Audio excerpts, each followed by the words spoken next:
एक दफा फिर खान साहब ने यह मुतालबा किया है कि उनके जाती डॉक्टर्स तक उनको रसाई दी जाए और उन्होंने जेल से ये पैगाम भेजा है अपनी बहनों के लिए कि इमरान खान के अस्पताल से वापसी पर जो वीडियो बनाने वाला सोशल मीडिया एक्टिविस्ट था उसको हिरासत में ले लिया गया है। अलीमा खान साहिबा और उनकी बहनें जो है वो मसलसल इस चीज को रेज कर रही हैं और एक वाहिद पॉइंट है जिसके ऊपर वो बहुत ज्यादा एम्फोसाइज कर रहे हैं कि क्या छुपा रहे हो।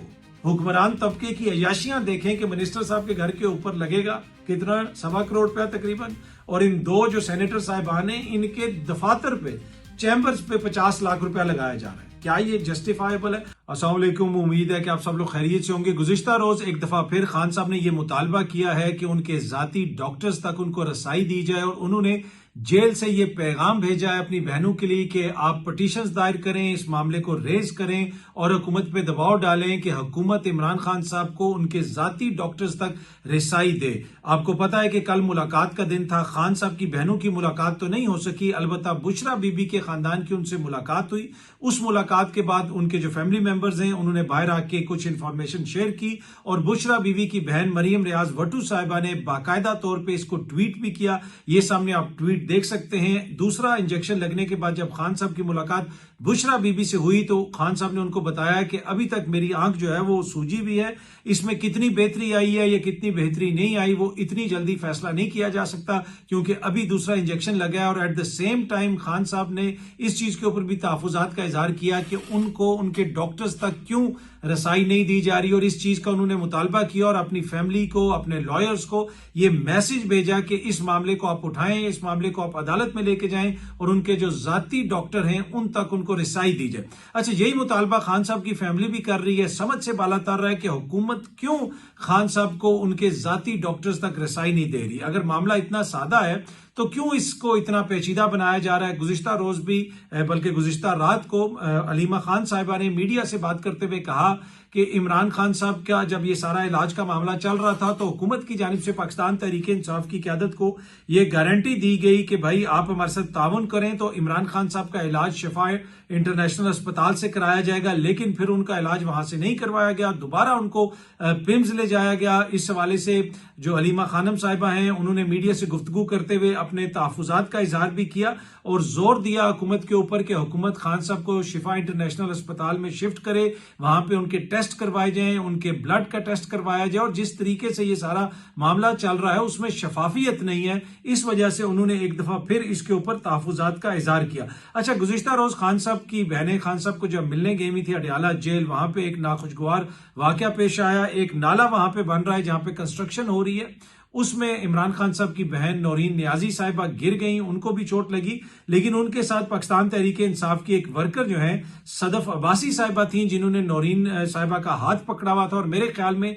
जिस तरीके से सदफ साहिबा ने उनका हाथ पकड़ा हुआ था उसकी वजह से नौरीन नियाजी साहिबा को तो ज्यादा चोट नहीं लगी, अल्लाह का शुक्र है कि वो उनको ज्यादा उस तरह जख्म वगैरह नहीं आए। लेकिन खुद जो सदफ अब्बासी साहिबा है वो काफी जख्मी हुई, बाद में उनको अस्पताल वगैरह भी मुंतकिल किया गया। और मेरी इस हवाले से सलमान अकरम राजा साहब से बात हुई तो सलमान अकरम राजा साहब कह रहे हैं कि जिस एरिया में हमें रोका जाता है वहां पे कितने अरसे से, कितने माह से कंस्ट्रक्शन चल रही है। लगता है ऐसे है कि उस एरिया को बस छोड़ दिया गया है कि वहां पे एक ऐसा एरिया हो जो एक तरह से हॉस्टाइल हो, वहां पे ना कोई बैठने की जगह हो, ना खड़े होने की जगह हो और जान के ऐसा माहौल बनाया जाता है वहां पे, फिर जिसकी वजह से इस किस्म के हादसा पेश आते हैं। आपको याद होगा कि कुछ माह पहले शायद खटक साहब भी एक नाले के अंदर गिरे थे और उनकी टांग पे भी चोट आई थी और अब इमरान खान साहब की बहन गिरी है और साथ सदफ अब्बासी साहिबा जो है वो भी गिरी है। तो इस हवाले से सलमान अकरम राजा साहब ने कहा कि वो जो एरिया है वो सेफ नहीं है लोगों के वॉक करने के लिए और वो लोगों के चलने के लिए। अगर इसकी जिम्मेदारी किसी के ऊपर आती है तो वो पंजाब की इंतजामिया के ऊपर आती है। अच्छा जी, जब गुज़िश्ता रात इमरान खान साहब को पिम्स अस्पताल लाया गया था तो वहां से उनकी कोई वीडियो बना ली गई, यानी उनकी गाड़ियों की, जिन गाड़ियों में उनको लाया गया उन गाड़ियों की वीडियो बनाई। अब ये सामने आप देख सकते हैं, एक्सप्रेस न्यूज रिपोर्ट कर रहा है कि इमरान खान के अस्पताल से वापसी पर जो वीडियो बनाने वाला सोशल मीडिया एक्टिविस्ट था उसको हिरासत में ले लिया गया है। बुनियादी तौर पे हैदर सईद पाकिस्तान तहरीक इंसाफ के सोशल मीडिया एक्टिविस्ट हैं, वैसे भी हर वो हेयरिंग पे भी पहुंचे होते हैं, उनकी वालदा भी वहां पे होती हैं, खुद भी वो वहां पे होते हैं और उन्होंने इसकी वीडियो बनाई थी। और उसके साथ साथ नया पाकिस्तान वाला जो लड़का है, नौजवान है हसनैन रफीक, इन दोनों लड़कों ने वो वीडियो बनाई थी जिससे कौम को पता चला कि खान साहब को किन गाड़ियों में लेके आए। लेकिन बाद में खबर ये आई कि हैदर सईद साहब को गुज़िश्ता रोज अडयाला जेल के बाहर से गिरफ्तार कर लिया गया। ये सामने आप खबर देख सकते हैं। मैं थोड़ी सी इसकी तफसील आपको पढ़ के सुना देता हूं। इमरान खान की पिम्स अस्पताल से वापसी की वीडियो बनाने वाले पीटीआई के सोशल मीडिया एक्टिविस्ट को तहवील में ले लिया गया। रिपोर्ट के मुताबिक हैदर सईद को दागल नाका से तहवील में लिया गया। हैदर सईद को पुलिस वैन के जरिए पुलिस चौकी अडयाला मुंतकिल कर दिया गया। हैदर सईद गुज़िश्ता शब पिम्स अस्पताल के बाहर फुटेज बनाते रहे। हैदर सईद ने बानी पीटीआई की पिम्स अस्पताल से वापसी के वक्त गाड़ियों की फुटेज बनाई थी। अच्छा, खान साहब को अस्पताल तो ले जाया गया लेकिन उनके खानदान को नहीं बताया गया।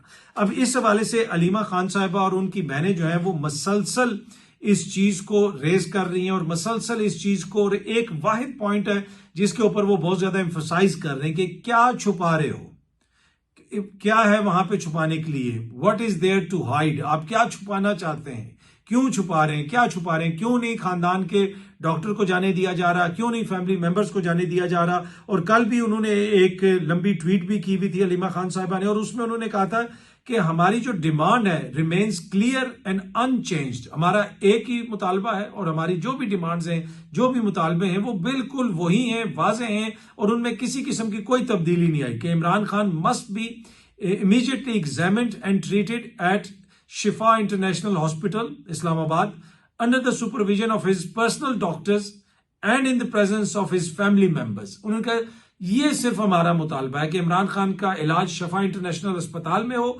उसके जाती डॉक्टर्स वहां पे मौजूद हों, उनके फैमिली मेंबर्स वहां पे मौजूद हों, और ये सब कुछ माजी में हम देखते रहे कि यहाँ पे होता रहा है। ये कोई ऐसी अनहोनी चीज नहीं है। यहाँ से तो लोग उठते हैं और लंदन चले जाते हैं जेल से इलाज के लिए, तो इसमें कौन सा ऐसा मसला है। तो वो क्वेश्चन बार बार रेज हो रहा है कि भाई क्या आप छुपा रहे हैं जो आप इमरान खान साहब के डॉक्टर्स को और उनकी फैमिली को एक्सेस नहीं दे रहे। अब हो सकता है कि हुकूमत कुछ भी ना छुपा रही हो सकता है कि इमरान खान साहब का इलाज बड़ा बेहतरीन हो रहा हो, लेकिन जो एक्सेस नहीं दिया जा रहा उनके जाती डॉक्टर्स को और फैमिली को, उसकी वजह से फिर ये सारे शुकूक व शुबहात जन्म ले रहे हैं।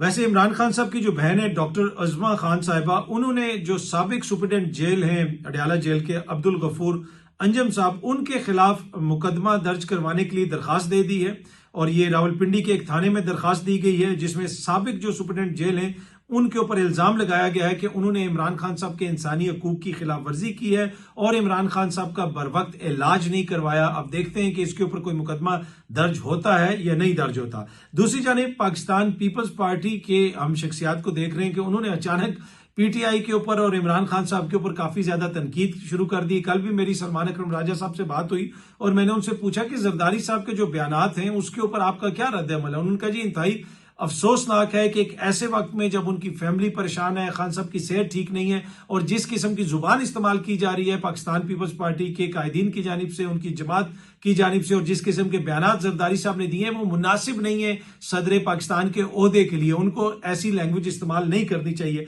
कल मैं देख रहा था कि आसफा भुट्टो जरदारी साहबा ने सोशल मीडिया के ऊपर एक ट्वीट की हुई थी किसी सारिफ की ट्वीट के ऊपर, और जिसमें आसफा भुट्टो जरदारी साहबा ने लिखा हुआ था कि yes also PTI have been abusive long before Iddat case, zero justification, just an absolutely rotten lot from top to bottom.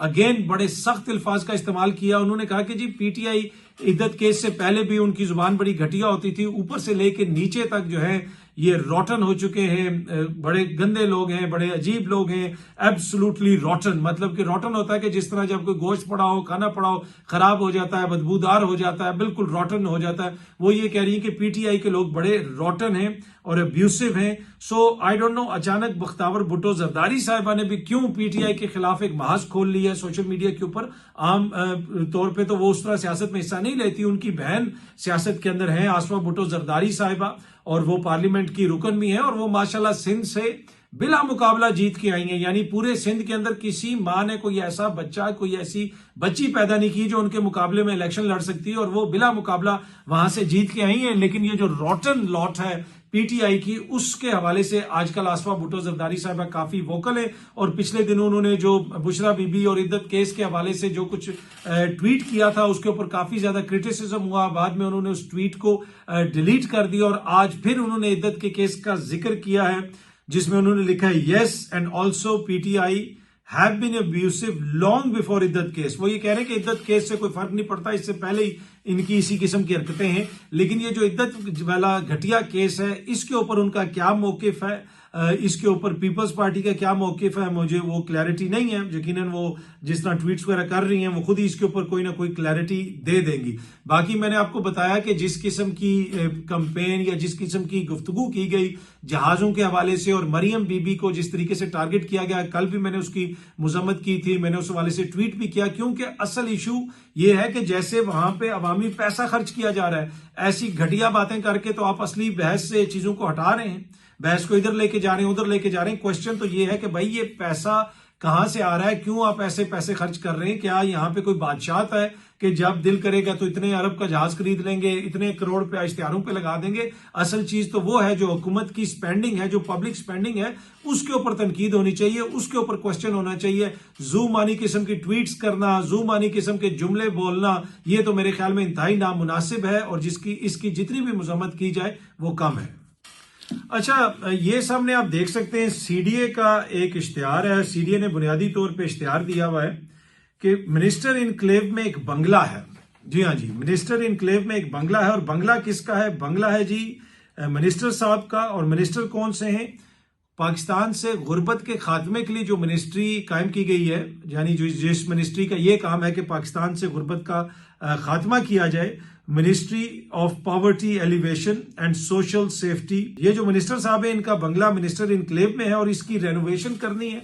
और उस रेनोवेशन के लिए 1 करोड़ 16 लाख रुपए का टेंडर दिया गया है सीडीए की जानिब से। अब कितनी मिनिस्ट्रियां हैं, कितने मिनिस्टरों के बंगले हैं, जब भी एक मिनिस्टर जाता है, नया मिनिस्टर आता है, वहां पे घर की रेनोवेशन भी होती है, फर्नीचर भी चेंज होता है। ये वो मुल्क है जिसमें अवाम के पास 2 वक्त की खाने की रोटी नहीं है। उस मुल्क में मिनिस्टर साहब के घर के ऊपर, जिधर उन्होंने पता नहीं 2 साल क्याम करना है, 1 साल क्याम करना है, कितना अरसा क्याम करना है, उसकी रेनोवेशन के लिए 1 करोड़ 16 लाख रुपए का टेंडर दिया जा रहा है। बात यहां पे खत्म नहीं होती। ये सामने आप दुनिया न्यूज की खबर देख सकते हैं कि सेनेटर शीरी रहमान और राना सना के चैम्बर्स की तजीनो आराइश की मंजूरी 51 लाख खर्चा आएगा। जी हाँ जी, अगेन सीडीए ने इस हवाले से एक टेंडर निकाला है, इनविटेशन उन्होंने मांगी है कि कौन आके इस ठेके के ऊपर काम करेगा। और बुनियादी तौर पे ये 51,79,695 रुपए का ठेका है कि 2 ये जो मोजिस सेनेटर्स हैं, इनके जो ऑफिसेज हैं, इनके जो चैम्बर्स हैं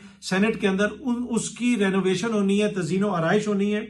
renovation and upgradation of chamber number 129-A and 129-B at first floor senate secretariat parliament house Islamabad.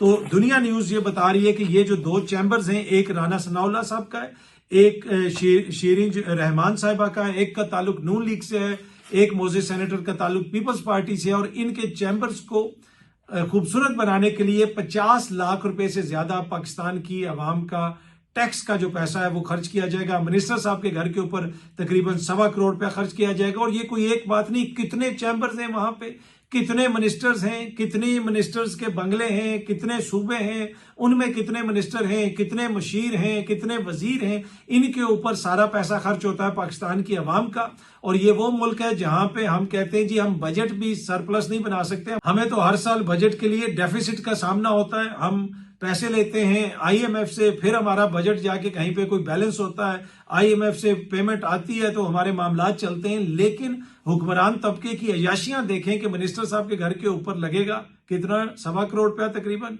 और इन 2 जो सेनेटर साहिबान हैं, इनके दफातर पे, चैम्बर्स पे 50 लाख रुपया लगाया जा रहा है। क्या ये जस्टिफाइबल है? मैं आपको छोटी सी मिसाल दूं, बरतानवी वजीर आजम बोरिस जॉनसन साहब के घर के ऊपर रेनोवेशन होनी थी। उनको जो ईयरली हर साल का बजट मिलता है, वहां पे कोई रेनोवेशन वगैरह के लिए वो कोई 30,000 पाउंड था उस वक्त, जो 1 करोड़ रुपए से कम बनता है। तो वो बजट पूरा नहीं था, तो उन्होंने किसी को कह के, किसी प्राइवेट बंदे को कह के वहां पे अपना जो फ्लैट था उनका 10 डाउनिंग स्ट्रीट के ऊपर, उसकी रेनोवेशन करवा ली थी। उसको वॉलपेपर स्कैंडल कहते हैं कि वहां पे वॉलपेपर वगैरह चेंज करवाया गया, सब कुछ।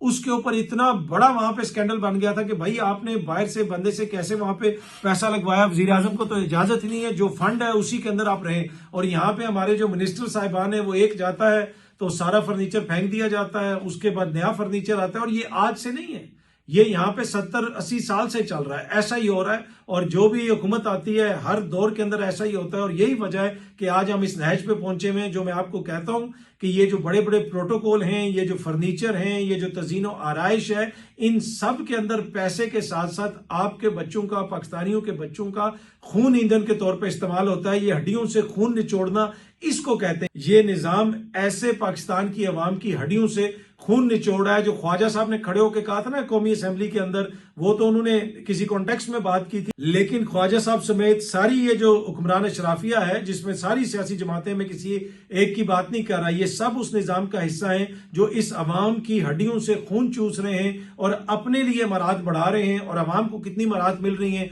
उसका फैसला आप लोग खुद कर सकते हैं। गुज़िश्ता रात पाकिस्तान इंग्लैंड से गालिबन मैच भी हार गया और अब शायद पाकिस्तान के लिए आगे क्वालिफाई करना इतना आसान नहीं होगा। आई डोंट नो, अभी भी कोई कैलकुलेशन रहती है कि 15 हारे 16 जीते, वो जीत जाए वो हार जाए तो शायद कोई पाकिस्तान के लिए गुंजाइश बन जाए। मुझे नहीं पता, मैं वैसे ही बात कर रहा हूँ, अमूमन पाकिस्तान के साथ होता है ऐसे ही है। पर एनीवे काफी अबिस्मल पाकिस्तान की परफॉर्मेंस रही। कोई प्रोफेशनलिज्म आपको उस तरह नजर नहीं आया थ्रू आउट द टूर्नामेंट। जैसे हम भारत से हारे वो भी हमारे सामने है। जिस तरीके से पहले हमने कहा कि हम मैच नहीं खेलेंगे, हमने भारत के साथ मैच नहीं खेलना, फिर हम राजी हो गए कि हम भारत के साथ मैच खेलेंगे और फिर जब हमने मैच खेला तो लगा ऐसे कि हमारे साथ ही खिलवाड़ हो गया। उनके प्लेयर्स के अंदर आपको प्रोफेशनलिज्म नजर आया, लगा ऐसे कि वो बड़ी कोई प्लानिंग करके आए हैं, बड़े तरीके से खेल रहे हैं। अनफॉर्चुनेटली हमारी साइड उतनी हमें तैयार नजर नहीं आई और उसका खमियाजा फिर हमें भुगतना पड़ा। और अब तकरीबन ऑलमोस्ट मेरी नजर में शायद पाकिस्तान इस टूर्नामेंट से आउट हो चुका है। आई डोंट नो, जिस तरह मैंने पहले भी अर्ज किया, शायद कोई हो कि कोई अभी भी कोई चक्कर हो तो शायद पाकिस्तान किसी तरीके से क्वालिफाई कर जाए। लेकिन कतई नजर उस चीज के पाकिस्तान की हॉकी टीम की जो परफॉर्मेंस है वो हमारे सामने है, पाकिस्तान की क्रिकेट टीम की जो परफॉर्मेंस है वो हमारे सामने है, और भी जो दीगर स्पोर्ट्स हैं उनकी क्या हालत है। एक जमाना था पाकिस्तान मुख्तलिफ जो स्पोर्ट्स थी उसमें बड़ा जबरदस्त पाकिस्तान परफॉर्म करता था। आप देख लें 80 की दिहाई में आपकी हॉकी टीम बड़ी अच्छी थी, इवन कि 90 की दिहाई तक भी शुरू में हम देखते थे शहबाज सीनियर, शहबाज जूनियर, उससे पहले हसन सरदार साहब और दीगर जो मोजिज प्लेयर्स थे। बड़ी जबरदस्त पाकिस्तान की हॉकी की टीम होती थी।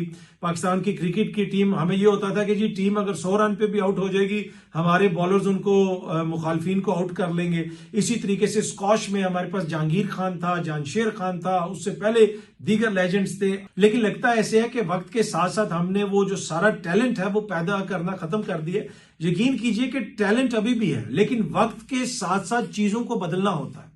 वक्त के साथ साथ आपकी स्ट्रेटेजी बदलती है, आप नई टेक्नोलॉजी का इस्तेमाल करते हैं, इसमें फिटनेस के मामला आ जाते हैं, इसमें प्लानिंग के मामला आ जाते हैं, इसमें बहुत सारी चीजें आ जाती हैं। जिस तरह आपने देखा ना कि मुल्क की सियासत बदल गई है, लेकिन जो हुक्मरान तबका है इनकी सियासत अभी भी 80 और 90 की दिहाई में फंसी हुई है। ये जो निजाम है ये अभी भी 80 और 90 की दिहाई में फंसा हुआ है। जब तक ये निजाम 2025 में 2026 में नहीं पहुंचेगा तब तक ना आप स्कॉश में मजीद चैंपियंस पैदा करेंगे, ना आपकी हॉकी टीम बेहतर परफॉर्म करेगी, ना आपकी क्रिकेट टीम बेहतर परफॉर्म करेगी। उसके लिए जरूरी है कि कोई विजन हो। जब आपकी सियासत के अंदर आपका जो हुक्मरान तबका है उनका विजन अभी उधर ही फंसा हुआ है, उनका विजन अभी इद्दत केस में फंसा हुआ है, उनका विजन यहाँ पे फंसा हुआ है कि हमने सियासी मुखालफिन के खिलाफ बातें करनी है, हमने सियासी मुखालफिन का इलाज सही तरीके से नहीं होने देना, अगर इलाज होने देना है तो मुलाकात नहीं करने देनी। अगर ये सारी सियासत आपकी इसी चीज में फंसी रहेगी तो बाकी आपका निजाम कैसे मॉडर्नाइज होगा। पर एनीवे, दुनिया जितनी मर्जी टेक्नोलॉजी में तरक्की कर ले, जो मर्जी कर ले, उनके पास वो विजन तो नहीं है ना जो सर आपके पास वो विजन है, जो सर का विजन है। याद है ना, सर ये आपका विजन है। तो कल आपने सर का विजन फिर देख लिया क्रिकेट के अंदर, और क्रिकेट बोर्ड के जो माशाल्लाह चेयरमैन हैं वो वजीरे दाखिला भी हैं। तो मुल्क में जो दीगर मसाइल हैं दहशतगर्दी के हवाले से वो भी हमारे सामने, और बाकी जो क्रिकेट के साथ हो रहा है वो भी हमारे सामने है। बहुत जल्दी आप सब दोस्तों से दोबारा मुलाकात होगी। Thank you very much.